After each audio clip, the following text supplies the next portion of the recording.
Welcome to civil medicine YouTube channel. Civil medicine YouTube চ্যানেলে তোমাদেরকে স্বাগত। তো আমি তোমাদের সামনে নিয়ে হাজির হয়েছি আমাদের West Bengal municipal service commission দ্বারা আয়োজিত কলকাতা মিউনিসিপ্যাল কর্পোরেশনের জন্য রিক্রুটমেন্ট সাব অ্যাসিস্ট্যান্ট ইঞ্জিনিয়ার 2018 এর ডিটেল সলিউশন নিয়ে। এটা আমার পার্ট 4।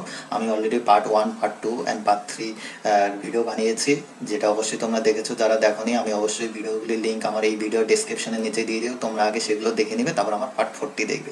আমি এই পার্ট 4 এর রিমেইনিং কোশ্চেনগুলো আলোচনা করব। আমি এই লাস্ট পার্ট নাম্বার 3-তে 85 অব্দি আলোচনা করেছিলাম, তো আজকে 86 থেকে লাস্ট যতগুলো কোশ্চেন পাওয়া গেছে মেমোরির উপর বেস করে সেই কোশ্চেনগুলো আমি আলোচনা করব। যদি ভিডিওটি ভালো লাগে অবশ্যই লাইক দিবে এবং বন্ধুদের মধ্যে শেয়ার করবে। আর যারা নতুন আমার চ্যানেলটি সাবস্ক্রাইব করেন অবশ্যই সাবস্ক্রাইব করবে। আর যারা আমার চ্যানেলটি সাবস্ক্রাইব করেছে এবং নিয়মিত ফলো করছে তাদের অসংখ্য ধন্যবাদ। তো চলো দেখে নিই আজকে কী আছে। First question number 86, pick up the correct statement. First বলেছে the cement grains become bigger as reaction proceeds, ঠিক আছে। সেকেন্ড অপশনে বলেছে the cement grains become smaller as the reaction proceeds. The cement grains become unchange as the reaction proceeds. None of the above, ঠিক আছে। খুব important question, ভালো question দিয়েছে। এবং এখানে বলেছে যখন আমাদের হাইড্রেশন, রেট অফ হাইড্রেশন বা রিয়াকশন, যেটা সিমেন্টের সাথে ওয়াটার যখন রিয়াকশন হয় তখন সিমেন্ট গ্রেন অর্থাৎ সিমেন্ট পার্টিকেলগুলো কী হয়, ঠিক আছে। তোমরা নোট ডাউন করে নিতে পারো। যখন হাইড্রেশনটা এগোতে থাকে, মানে আমাদের ওয়াটারের সাথে সিমেন্টের রিয়াকশন যখন প্রসিড করতে থাকে, তখন যে সিমেন্ট পার্টিকেলগুলো আছে সেটা কিন্তু স্মল হতে থাকে। অনেকে এখানে ভুল করে বিগার করে দিবে, ঠিক আছে। এটা কিন্তু স্মল হবে, ঠিক আছে। তো আমার কারেক্ট অ্যান্সার কিন্তু বি, ঠিক আছে। নেক্সট এটা 87, which activity in connection with construction takes maximum time, ঠিক আছে। এটা একটু কনফিউজিং কোশ্চেন যে কোন অ্যাক্টিভিটিটা সব থেকে ম্যাক্সিমাম টাইম নেয়। আমার মতে ফর্ম ওয়ার্ক হবে, কারণ ফর্ম ওয়ার্কটা ভাইটাল। ফর্ম ওয়ার্কের ভিতরেই কিন্তু পুরো স্ট্রাকচারটার ডাইমেনশন ডিপেন্ড করে। তো এটা কিন্তু খুব সাবধানে এবং টাইম নিয়ে করতে হয়, কারণ আমার যদি ডাইমেনশনের 1 ইঞ্চি হেরফের হয় ফর্ম ওয়ার্কে, তাহলে কিন্তু আমার স্ট্রাকচারের ডাইমেনশন চেঞ্জ হয়ে যাবে। অর্থাৎ আমার বিম কলামের যে ডাইমেনশন আছে সেই হিসাবে কিন্তু আমার ফর্ম ওয়ার্কের ডাইমেনশন করতে হয়, ঠিক আছে। তো এটা একটু সাবধানে করতে হয়, তো আমার মতে ফর্ম ওয়ার্ক হবে, ঠিক আছে।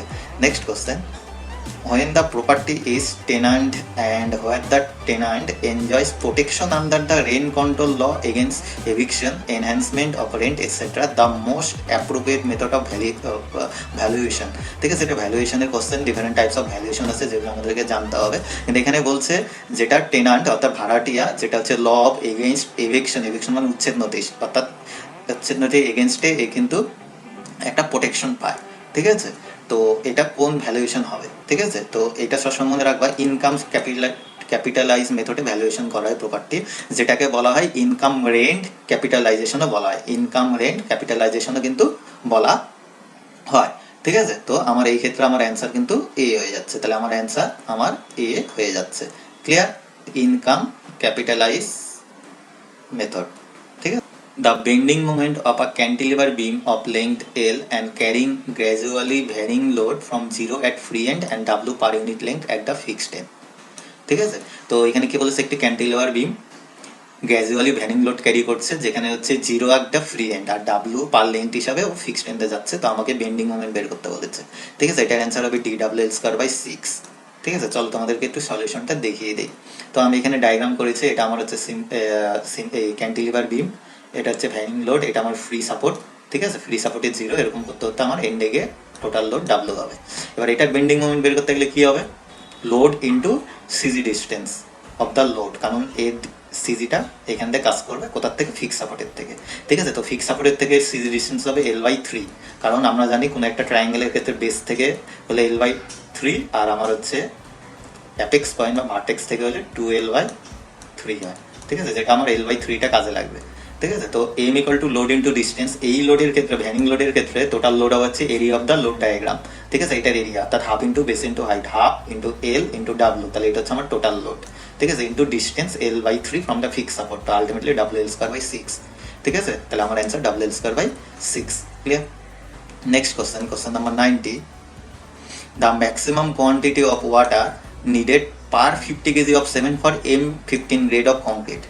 ঠিক আছে, আমাকে ম্যাক্সিমাম কোয়ান্টিটি অফ ওয়াটার বের করতে বলছে পার 50 কেজি, মানে এক ব্যাগ সিমেন্টের জন্য M15 গ্রেড অফ কংক্রিট। এটার জন্য অ্যান্সার 32 লিটার। ঠিক আছে, 32 লিটার। তোমাদেরকে বলে দিই, তোমরা নোট ডাউন করতে পারো, আমার এটা কিন্তু আছে পুরোটা IS 456 টেবিল নাম্বার 9-এ, তোমরা খুলে দেখে নিতে পারো। সেখানে হচ্ছে up to M20 grade concrete অব্দি কিন্তু দেওয়া আছে। M20 এর জন্য 30 লিটার হয়।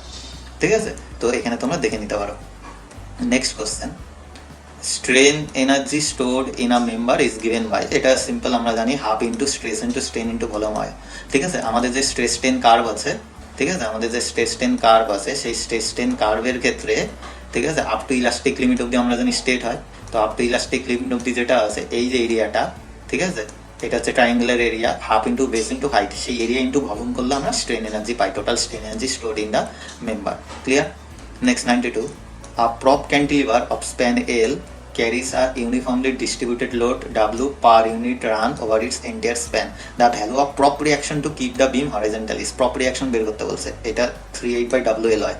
ঠিক আছে, 38/WL। তোমরা এটা মনে রাখবে, খুব ভালো, অনেক কোশ্চেনে আসে।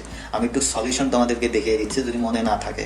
আমি এখানে স্ট্রেন কম্প্যাটিবিলিটি ইউজ করে সলিউশন করছি। কিরকম? খুব ইজি ব্যাপারটা, দেখে না। আমি প্রথমে দিলাম এটা আমার ক্যান্টিলিভার বিম, যেটা ইউডিএল, সাবজেক্টেড টু ইউডিএল। ঠিক আছে, তাহলে সেই ক্ষেত্রে আমার ডিফ্লেকশন হবে, এগুলো তো মনে রাখতে বলছিলাম, যে ডিফ্লেকশনের ভ্যালুগুলো মনে রাখতে, WL⁴/ADI। ঠিক আছে, এবার আমি আবার এটাকে স্প্লিট করে রাখতে পারলাম, এটা আমার ক্যান্টিলিভার বিম, যেটা এই যে প্রপ রিয়াকশন আরে, যেটা আপওয়ার্ড দিচ্ছে। তাহলে এটা একটা পয়েন্ট লোড, পয়েন্ট লোডের জন্য একটা ডিফ্লেকশন হবে আপওয়ার্ড, যেটা আমরা জানি WL³/3EI হয়, মানে RA L³/3EI। এটা হচ্ছে ডিফ্লেকশন ফর পয়েন্ট লোড। এবার কি হবে, ফর ইকুইলিব্রিয়াম বা স্ট্রেন কম্প্যাটিবিলিটি, এটা কি হবে, দুটো ডিফ্লেকশন সেম হবে, তাহলে তো এটা সেম লেভেলে থাকবে। তাহলে আমার Δ1 = Δ2 যদি করি, এখান থেকে RA সলভ করলে কিন্তু আমার এটা বেরিয়ে যায় 38/WL। ঠিক আছে, 38/WL। আশা করি বোঝা গেল। Next, the deflection at the free end of a cantilever subjected to a couple M at its free end and having a uniform flexural rigidity EI throughout its length L is equal to, তাহলে আমার একটা cantilever বিম দিয়ে দিয়েছে, যেটা subjected to M, একটা কাপল আছে free এন্ডে, আমাকে কি বের করতে বলেছে, deflection at the free end. ঠিক আছে, ফ্রি এন্ডে ডিফ্লেকশন বের করতে বলেছে। অ্যান্সার তোমরা দেখে বুঝে গেছো, এটা হবে mL²/2EI। যদি তোমাদের মনে থাকে, না থাকে তোমরা সলভ করতে পারো। আমরা ক্যান্টিলিভার বিমের ক্ষেত্রে খুব ইজিলি সলভ করা যায় মোমেন্ট এরিয়া মেথড ইউজ করে। কি মোমেন্ট এরিয়া মেথড ইউজ করে? কিরকম, এটা আমার ক্যান্টিলিভার বিম, এম মোমেন্ট আছে ফ্রি এন্ডে, আমি এটা BMD বের করলাম, বেন্ডিং মোমেন্ট ডায়াগ্রাম। ঠিক আছে, মোমেন্ট এরিয়া মেথড অনুযায়ী আমরা জানি ডিফ্লেকশন কি, কিচ্ছু না, area moment of the BMD, অর্থাৎ বেন্ডিং মোমেন্ট ডায়াগ্রাম যেটা আছে, তার area moment divided by flexural rigidity EI। ঠিক আছে, আর শুধু এরিয়া ডিভাইডেড বাই EI হলে সেটা স্লোপ বোঝায়। ঠিক আছে, তো আমার ডিফ্লেকশন, এবার এরিয়া বলতে এরিয়া কত হবে, এটা একটা রেক্ট্যাঙ্গেল, M × L। ঠিক আছে, তাহলে এরিয়া হচ্ছে M × L, এর হচ্ছে এরিয়া মোমেন্ট। এবার মোমেন্ট বলতে কোথা থেকে নেবো, আমাকে ফ্রি এন্ডে বের করতে বলছে, ফ্রি এন্ডের থেকে, এর CG ডিস্টেন্স অব্দি। ঠিক আছে, CG ডিস্টেন্স অব্দি মাস বরাবর, অর্থাৎ L/2। আশা করা যায় ক্লিয়ার? তাহলে আলটিমেটলি এটা আমার অ্যান্সার বের হয়, mL²/2EI। Clear? Next question, plotting of inaccessible point on a plane table survey is done by, খুব ইম্পর্টেন্ট, ইনঅ্যাক্সেসিবল পয়েন্টে প্লেন টেবিল সার্ভেতে করা হয়। আমি এর একদিন আমার PSC অ্যাসিস্ট্যান্ট ইঞ্জিনিয়ার সলভ করার সময় বলেছিলাম, অবশ্যই এটার ক্ষেত্রে ইন্টারসেকশন হয়।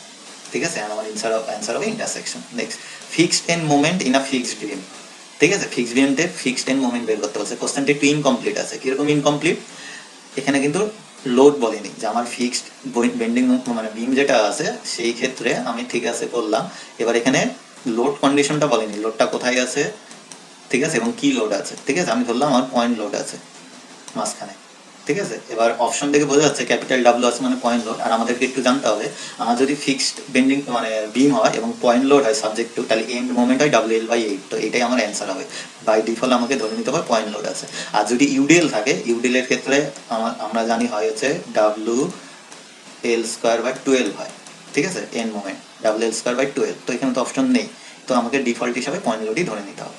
নেক্সট কোশ্চেন, অ্যান্ড আজকের জন্য লাস্ট কোশ্চেন, আপ টু 96 অব্দি পসিবল হয়েছে কোশ্চেন কালেক্ট করা। এটা সার্ভে ইঞ্জিনিয়ারিং এর question. If the reduce bearing of a line AB is in 60W, অর্থাৎ not 60 degree West, and length is 100 meter, then the latitude and departure respectively of line AB, অর্থাৎ AB লাইনের Latitude আর departure বের করতে বলেছে। চলো একটু দেখে নিই। আমি এখানে করেছি নর্থ, এটা হচ্ছে আমার সার্ভে লাইন AB, এটা হচ্ছে আমার রিডিউস বিয়ারিং। ঠিক আছে, নর্থ ওয়েস্টে দেওয়া আছে তো 60 ডিগ্রি। ঠিক আছে, এবার আমাকে ল্যাটিটিউড আর ডিপার্চার বের করতে হবে। আর আমরা জানি ল্যাটিটিউড মানে L cos θ হয়, সবসময় মনে রাখবে, ল্যাটিটিউড L cos θ, মানে পারপেন্ডিকুলার আর ডিপার্চার হচ্ছে হরাইজন্টাল ডিরেকশনে হয়, ঠিক আছে। তো হরাইজন্টাল ডিরেকশন এর সাথে অ্যাঙ্গেল আছে, তো অ্যাঙ্গেল ফর্ম করলে এইদিকে পারপেন্ডিকুলার মানে এল কস থিটা, আর এইদিকে হবে এল সাইন থিটা, ঠিক আছে। ভ্যালু বসিয়ে দিলে 50 মিটার আর হচ্ছে 86.6 মিটারের মতন বের হয়, ঠিক আছে। এবার কোশ্চেন হচ্ছে সাইন কনভেনশন, ঠিক আছে, পজিটিভ নেগেটিভ কোনটা হবে। সবসময় মনে রাখবে এটা হচ্ছে আমার ফার্স্ট কোয়াড্রেন্ট বা ফার্স্ট পাথ, এখানে হচ্ছে ল্যাটিটিউড ডিপার্চার দুটোই পজিটিভ হয়, কারণ পারপেন্ডিকুলার উপরে হরাইজন্টাল ডান দিকে, অর্থাৎ দুটোই পজিটিভ। আমার এই কোয়াড্রেন্টে আসলে এটার ক্ষেত্রে ল্যাটিটিউড নেগেটিভ আর ডিপার্চার পজিটিভ, এই কোয়াড্রেন্টে আসলে দুটোই নেগেটিভ, আর এটা আমার লাস্ট কোয়াড্রেন্ট বা ফোর্থ কোয়াড্রেন্টে যেখানে ল্যাটিটিউড পজিটিভ ডিপার্চার নেগেটিভ। তাহলে এই ক্ষেত্রে আমার অ্যান্সার হবে ল্যাটিটিউড মানে 50টা হচ্ছে প্লাসে হবে, অর্থাৎ পজিটিভে হবে, আর এটা আমার হচ্ছে মাইনাসে হবে অ্যাজ পার সাইন কনভেনশন। তাহলে আমার কারেক্ট অ্যান্সার হচ্ছে সি। বোঝা গেল? তাহলে আমার কারেক্ট অ্যান্সার কিন্তু সি। অনেকেই কিন্তু এ করে দিবে, দুটোই প্লাস করে দিবে, কিন্তু এখানে কিন্তু সাইন কনভেনশনটাও ধরতে হবে, তো কোন কোয়াড্রেন্ট বা কোন পাদে আছে, ঠিক আছে, ক্লিয়ার? তো আজকে এই অবধি, নেক্সট আমি আবার অন্য প্রিভিয়াস ইয়ার কোশ্চেন নিয়ে তোমাদের সামনে হাজির হবো। Thank you.